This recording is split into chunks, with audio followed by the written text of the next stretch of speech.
Well, howdy, all you collector car fans out there. This is Jason, the owner and founder of Southern Bush Motorsports. We got a cool story for you today. This is the Superbird from Queens. I got a call from a guy that said he had a Superbird that he really needed to sell, and he was restoring it. Wasn't quite done yet, but he assured me that he was going to get this stuff finished up on it. Now, you look at that garage right there. There couldn't be more than 4 feet on either side. And that guy restored the car in that garage in its entirety. I'm talking bodywork, interior, glass, everything. He restored that entire car, including painting it, in that little garage. I do not know how he did it, but let's get to the Superbird. Car was pretty straight. Nose cone looks like it could use a bit of an adjustment right there, but straight down the side of that car, just straight as can be. You know, the paint work on it was meticulous. It definitely was not a concourse car, but it was a very high quality driver car. Definitely a car that I would love to have. And I ended up picking it up off of him. Kind of a rough trip because he wanted cash, and it's kind of hard to travel with that kind of much cash. But, you know, do what you got to do, and he got what he was looking for. And I can tell you right now that that was a numbers matching car from front to back. She was a beauty. The guy did excellent work. Just look at that chrome work and the vinyl top. He did all this work himself. Looks like he might have used a couple original pieces there, a little scratched up, but you know, the car overall was very nicely done. And I don't know how the guy did it in such a small garage. And the craziest thing about it is, not only was this garage small, this was a little tiny garage attached to the side of a house. He rented the garage from the person that owned the house, right in downtown Queens. Like, it was, I remember standing down on the street, and I'm like, how in the hell am I going to get this car out of here? Like, you're talking like the Bronx, Queen, like, it was crazy. Because you're standing out there, and there's all these people standing around looking at you. You know, he used to go through a back door. He never opened up the door, so nobody knew what was inside there. Spent years building this car, and he just got himself into a situation. He needed to get rid of it. I didn't even have to put the car on my site. I made a couple phone calls, and the car was sold about an hour after. Luckily, the guy that bought it had access to a restoration shop, and he's like, you know, get a discount for me, and I'll finish the car myself. And, you know, it made it easier, so the guy went for it. Really, all the stuff that needed to be done on the car was all cosmetic, so it wasn't that big of a deal. It was a 440 car. I believe it was an automatic on the column, but, you know, it's still a Hemi Orange Superbird, and all numbers matching. All the hard work had already been done.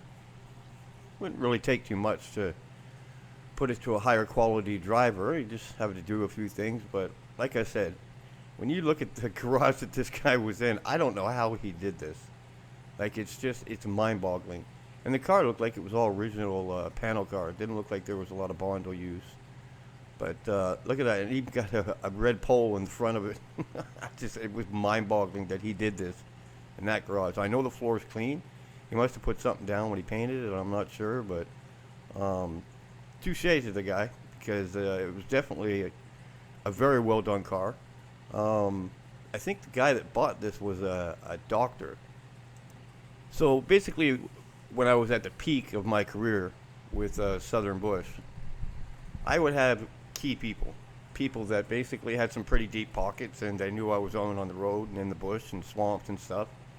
And I devoted 20 years of my life, and you know, I sacrificed a lot and lost a lot to do it. But so these key people would basically have certain amounts of money that they had already sent me, and if I came across the car that they wanted, they got first dibs on it. And you know, there was a lot of times that the cars never even got posted, which is why I'm doing this. There's probably 20-25% of the cars that I never had on my site or never stuck on. I think I started Great Vehicles. Well, I didn't start Great Vehicles, but the whole site pretty much was my cars.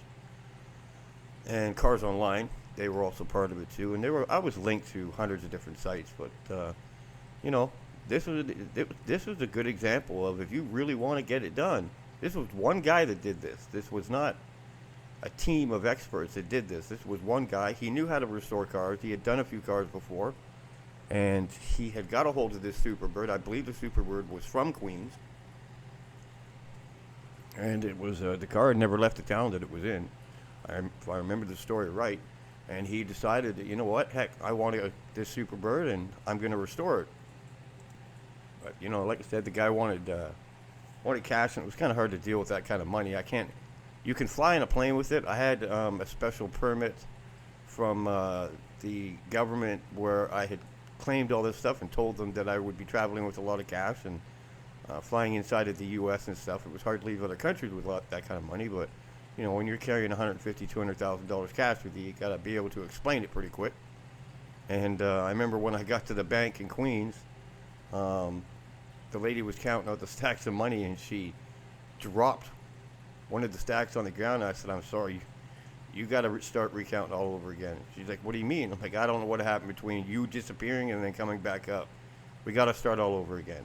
And it took a good 30 minutes to get where she was, so I felt bad for that. But he had parts lying all over the place. I took pictures. No, you know what? I look at that air cleaner. It was a 446-pack car. I thought it was just a 440 four-barrel car, but it looks like it was a six-pack Superbird. And these are some pictures that I got from him of the motor and stuff that he had done during the restoration. I'm starting to remember some of the story now. I mean, when the doctor bought this car, it was probably 10 o'clock at night when it was all said and done. He's like, "I want that car here now." And I'm like, "Well, that's not how it works. One, I'm in downtown Queens, and you're in Ohio. And, of course, same thing happens all the time. They offer me stupid enough money, and I'm going to go." And that's exactly what I did, is I loaded the car up onto my trailer and drove through the night. And I got the car to him the next day by, I think it was noon. Gosh, I'm just starting to remember this now. That was a 446-back pistol grip 4-speed. I can see the pistol grip right there, and I can see the pedals. Yeah, see, there wasn't much left that needed to be done on the car. Just the knick-knack stuff. So, yeah, this was a Hemi Orange numbers matching 446-back pistol grip 4-speed Superbird. So, a pretty special car. Pretty special car then. Yeah, did good dash work, nice door panels. You know, he definitely paid attention to what he was doing. The carpet and stuff, that's all brand new. Door trim. A couple overspray marks on the car, but, you know, all in all, it was a pretty good job on the car. That's the difference between Concours, which is basically better than it was when it came from the factory, and everything's perfect, and NOS. NOS stands for New Old Stock. So New Old Stock it's a tough way to go when you're restoring a car. So that's 1969. Dodge knew that people would need new alternators, so when the 69 Charger came out, they would put on alternators extra for the car that they would give dealerships and stuff in case the alternator went bad. And most of the time, they never went bad. So that 1969 alternator is sitting on a shelf for 30 years. So that's new old stock. And when you start restoring a car with new old stock parts, now you're talking like you can get an alternator at AutoZone for $100. New old stock, you're going to pay $700 for that thing. But the car's correct and it's perfect and it's exactly the way it's supposed to be. You know, look at the underside of that car. A nice solid floorboards, frame rails. That actually looks all original. It doesn't look like it's been replaced. That actually looks original too. Didn't look like that quarter's been, you know, it's a little clean. It might actually have been, but you know, the frame rails are solid on it. Floor's solid.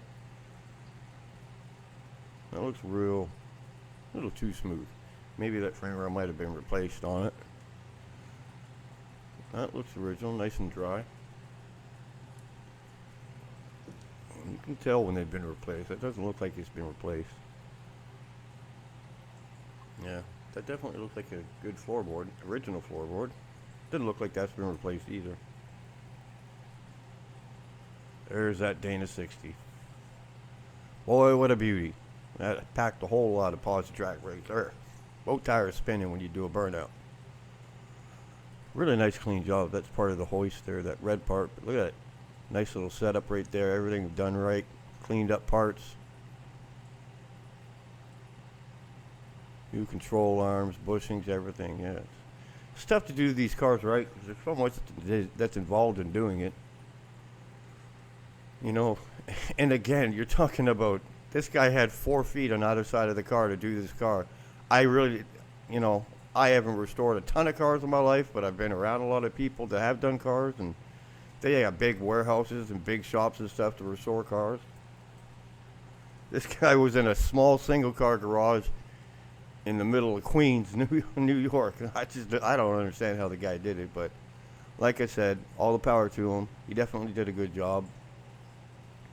Yeah, it looks like you haven't finished putting the exhaust on. Yeah, the underside of that car does look all original. Doesn't look like much has been done to the underside there. New tires, rims. Those are beautiful tires and rims. Nice edging on the wheel wells. Not a lot of Bondo there. There's the wing supports. Those have definitely never been out of that car. You know, all in all, it was a great looking car.